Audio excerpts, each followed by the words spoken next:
is this $80 Costco drone any good? So what we're gonna do is we press power, and then we're gonna go down and up, and then we're gonna come over the drone, and it's gonna auto launch.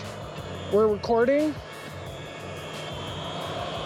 Well, first thing to report, the drone does fly. It does take into the air and it does record video. First thing you should do is fully charge the drone before you fly it. Looking at the video, it's not super high quality. I just applied a color grade to it and it does get a little bit better, but this is kind of an advanced editing technique. The drone is marketed as a 4K drone. This is 4K technically, but as you can see, the quality's not super good. You can't expect too much for an $80 drone. I think it's $50 this year. Holy crap. It's way up there. Now at this point I had full control over the drone, well, kind of full control. It is kind of swaying around in the wind, but I was able to move the control knobs to at least keep it above myself for some time. Unfortunately, there was an updraft because this is a mountain pass, and I quickly found out something the hard way. Self-landing. Come down, come down.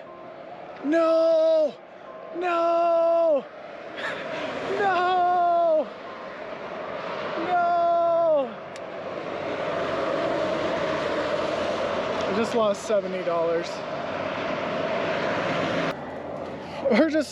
I'm just patiently waiting for the battery to run out so it'll self-land. But I gotta carefully watch it because I gotta kind of hopefully steer it.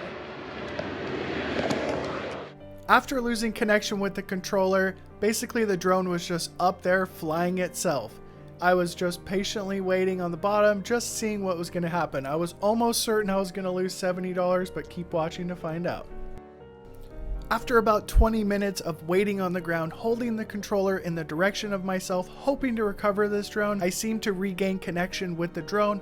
Once it got maybe within 300 feet of myself, it started going into a little bit of a death loop, but as long as it started moving towards myself, I did not care. The airworthiness of this drone was pretty impressive. You would think it would come tumbling out of the sky, but it does stay upright in a worst case scenario in a mountain pass. First thing to learn, it's extremely dangerous to fly drones, especially near highways. I could have caused a car crash, and this is definitely not recommended to fly near highways or power lines or anything else you can get into trouble with. Steering the drone away from the highway to the best of my ability, I had it on the rock face and I was just patiently waiting for the battery to die. Let's see if I get this drone back in one piece.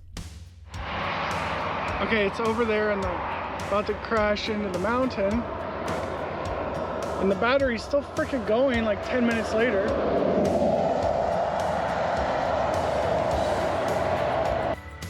Kind of unbelievable that I'm gonna get the fucking drone back.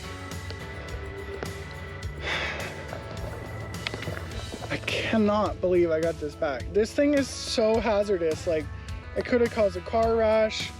Could have caused a car crash. Like, the wind just takes it wherever it wants to go. I can't remember the app, but it does have an app so you can view real-time footage coming out of the drone. Just keep in mind, you can only see it when you're in a reasonable range, like I explained before, when you have full control over the drone. Taking the drone for a reflight, so we go up, down on the left stick to turn it back on. There is a little clip on the controller so you can stick your phone in. It doesn't work if you have the biggest iPhone they make, so I set mine on the curb. I was completely shocked this thing actually flew again.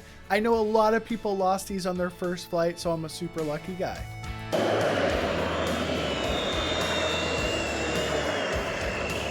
Okay, I think I forgot to record.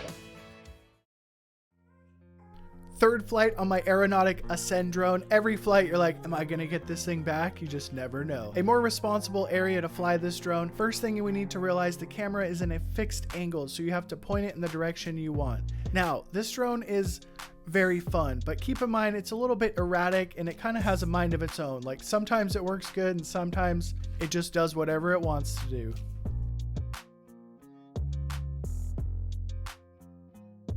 The footage that comes out of the drone is pretty decent if the lighting is ideal. If you point the camera into the sun, it becomes like this and it's pretty terrible. Point it with the sun and the footage is pretty decent. Another thing to note, there's no sound coming out of this drone. This is pretty normal for drones. They don't usually record sound because they're recording video from far away. After multiple flights with this drone, I can tell you absolutely do not fly this thing in any wind at all. We're talking like 2 miles an hour of wind, it will just go flying off into the neighbor's house. Don't ask me why I know this. If it is windy, like say 5 miles an hour, just keep it close to the ground and you're gonna have a lot of fun with it. Now there's no wind detectable, but I'd already flown the drone into the neighbor's house and they weren't super happy about it. So for the rest of the day, I just played with it in the backyard, very close to the ground, practicing my drone flying skills, and it was very enjoyable. You can expect about 15 minutes of fly time out of this drone, but when the battery gets low, it becomes extremely erratic, like you can see it shaking. I like to look at this thing like a remote control car.